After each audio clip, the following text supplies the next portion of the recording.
C'est un grand plaisir pour nous de vous accueillir ce soir pour cette soirée industrielle. C'est un projet qui a été porté par un certain nombre de bureaux et qui se concrétise ce soir. Je vais commencer donc, comme vous l'a dit Laurent, par vous présenter la RODEF, qu'est-ce que c'est, et puis pour ceux qui ne sont pas encore des RO convaincus, des RO addicts ou des RO connaisseurs, je vais vous parler un peu de ce que c'est que la RO. Et puis ensuite, je laisserai la parole pour la table ronde. Donc la RODEF, c'est une société savante dont le rôle est de rassembler la communauté de chercheurs en recherche opérationnelle et aide à la décision, aussi bien des chercheurs académiques que des industriels. Ces thèmes, c'est tourné vers la recherche opérationnelle et l'aide à la décision. Elle a été créée en 1998, donc il y a eu d'autres avant. Depuis 1956, il y a une société de recherche opérationnelle, mais qui a évolué jusqu'à créer la RODEF en 1998. Elle regroupe aujourd'hui environ 500 membres, qui sont aussi bien des membres académiques qu'industriels, et c'est une société qui est membre de la Société européenne de recherche opérationnelle. Alors, quelles sont les grandes actions menées par cette société? Donc, j'ai commencé par le forum qui recense un certain nombre d'offres d'emploi, de stages, de discussions scientifiques autour de la recherche opérationnelle et l'aide à la décision. La RODEF a pour rôle de promouvoir, de favoriser, de développer un certain nombre d'événements autour de ces thèmes. Nous avons en particulier un congrès annuel qui se passe dans une ville de France différente chaque année. Plusieurs prix, un prix jeune chercheur, le prix Robert Faure, etc. On a des challenges industriels dont je vous parlerai un petit peu plus. C'est quelque chose qui est très marquant dans notre société. Nous organisons des journées industrielles et notre rôle est aussi de parrainer des événements et des groupes de travail affiliés à la recherche opérationnelle et l'aide à la décision. Nous avons un certain nombre de publications. Par exemple, nous publions un bulletin trimestriel. Nous avons publié le livre blanc de l'ARO qui vous a été proposé ce soir. Nous avons 2 journaux scientifiques. Le premier que nous partageons avec la société belge et la société italienne, donc qui s'appelle Forward, et le deuxième que nous partageons avec la Société de mathématiques appliquées de France. Et puis une lettre bimestrielle. Donc juste pour revenir un petit peu sur le livre blanc de l'ARO que vous avez certains entre les mains, il présente comment les industriels s'organisent autour de ces thématiques, il présente des réussites en recherche opérationnelle et puis un certain nombre de sociétés de conseil et d'éditeurs de logiciels en RO. Cette soirée a été faite un peu dans la poursuite de ce livre, justement, pour continuer ce travail. Donc, qu'est-ce que c'est finalement la recherche opérationnelle? Là, j'ai repris une définition, comment mieux faire avec moins. Donc, l'idée, c'est de proposer des approches quantitatives pour produire les meilleures décisions possibles. La recherche opérationnelle propose un certain nombre d'outils pour le fonctionnement des systèmes industriels et économiques. Ces outils, donc, on a aussi un certain nombre de modèles pour analyser les situations et elle permet aux décideurs de faire des choix efficaces et robustes. C'est un domaine qui est à l'interface des mathématiques, de l'informatique et des problèmes métiers. Alors pour vous donner quelques idées d'exemples de problématiques industrielles, j'ai listé ici les challenges de la RODEF. Donc il y a un challenge industriel qui est proposé environ tous les 2 ans. Vous voyez les derniers challenges qui ont été proposés, donc les thématiques sont présentes et les industries qui ont proposé, les entreprises qui ont proposé ces challenges. Donc ça remonte à 1999 avec une première proposition de Bouygues jusqu'à 2010 et l'ampleur a été telle que maintenant nous avons un challenge qui est commun RODEF et Euro, la société européenne, et le dernier était proposé en 2012 par Google sur des problèmes de réaffectation de machines. Et il y a eu un énorme succès international. Et vous voyez par exemple que les vainqueurs, le vainqueur open source et senior était l'Université de Sarajevo et le vainqueur junior c'était l'Université technologique de Poznan. Merci à tous en tout cas d'être présents, si nombreux ce soir.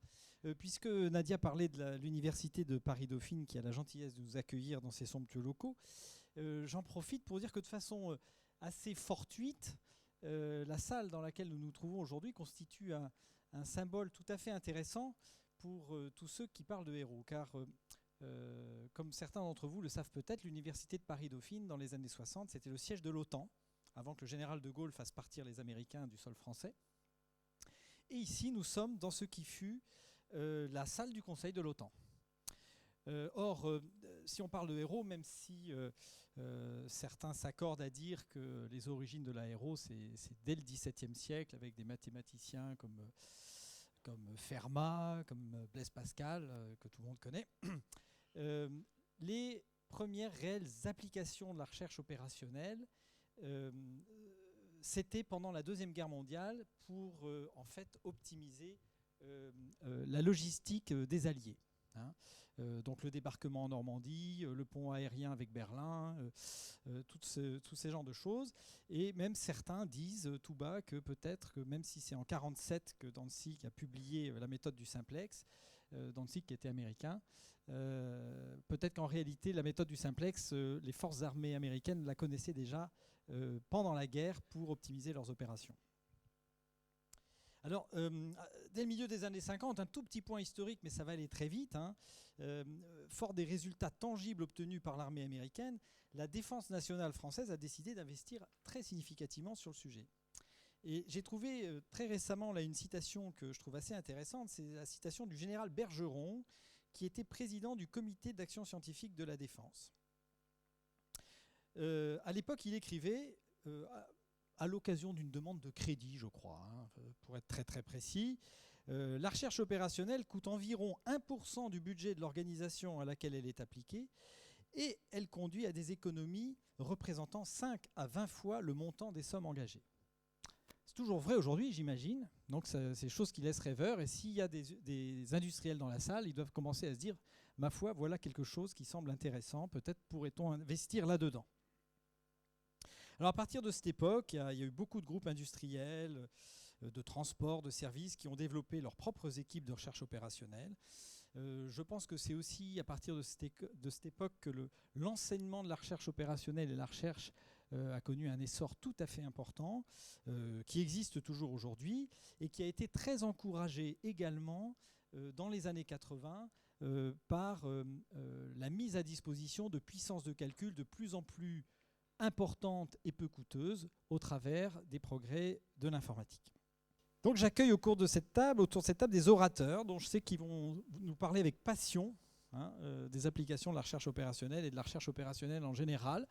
Alors dans un ordre qui est tout à fait aléatoire, je vais commencer par vous présenter Jean-Charles Billot, qui est ici à ma gauche, qui est professeur d'informatique à Polytech Tours, qui est directeur du laboratoire d'informatique de l'Université de Tours. Il a été président de la ROIDEF, c'est un ancien président de la ROIDEF. Il est éditeur en chef de EJOR, qui est une revue européenne sur la recherche opérationnelle, une revue scientifique. Il est connu dans la communauté pour ses travaux en planification ordonnancement. Jean-Charles intervient aussi dans les lycées pour parler aux jeunes d'informatique et de poursuite d'études dans les filières scientifiques. Emmanuel Guyot, donc...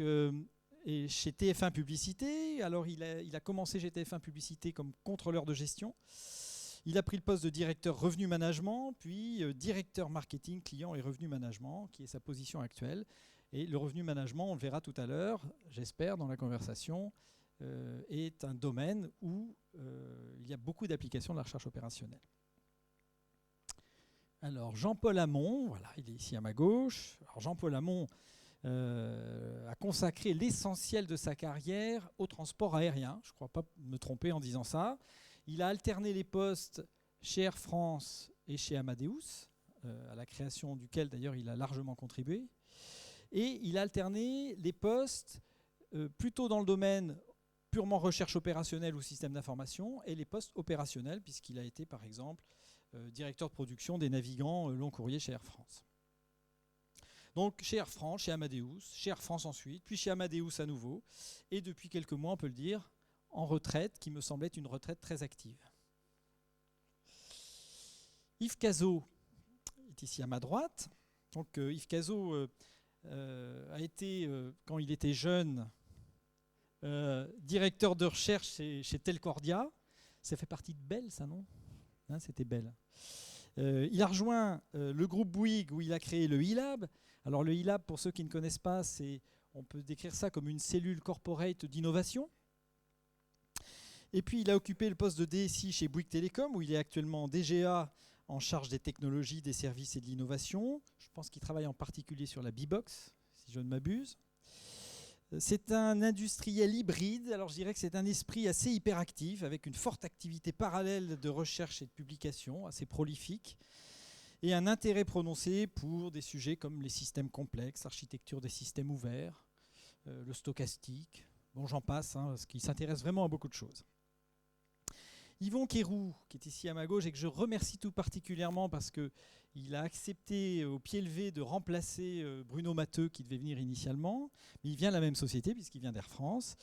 Donc Yvon Quéroux, c'est l'actuel directeur informatique d'une nouvelle compagnie aérienne qui s'appelle HOP. Alors on a vu quelques pubs, mais ça vient de démarrer, c'est une filiale d'Air France. Il a passé de longues années en tant que responsable des systèmes d'information, des directions commerciales, programmes, marketing et revenu management d'Air France.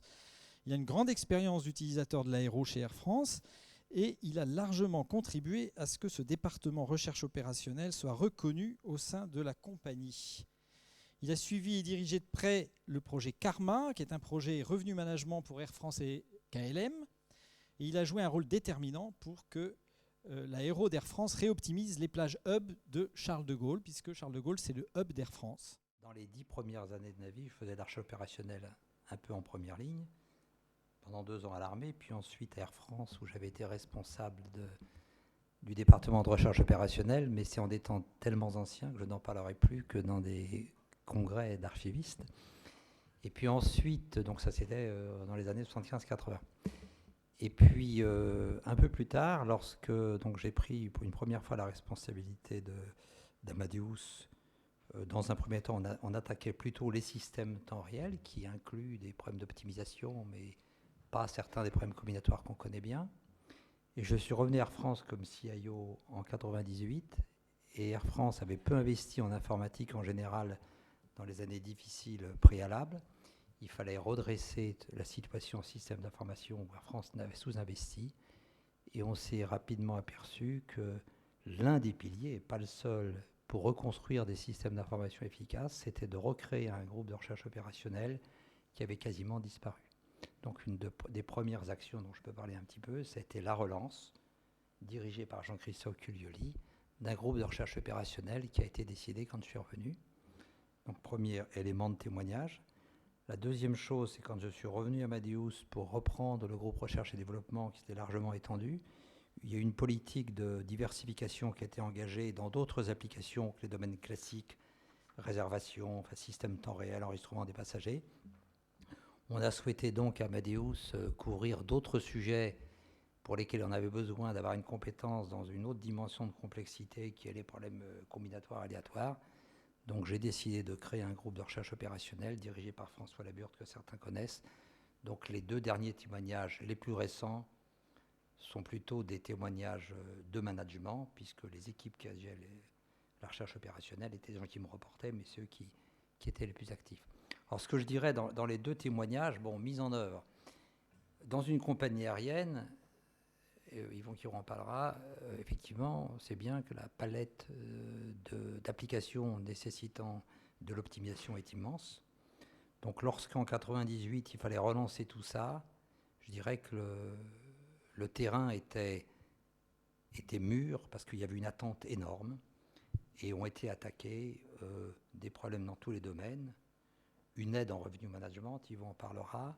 Relancer les outils en matière d'optimisation des plannings de navigants, parce qu'Air France vivait avec des outils qui avaient tenu pendant 20 ans, mais qui avaient été mal maintenus. Il fallait relancer ça.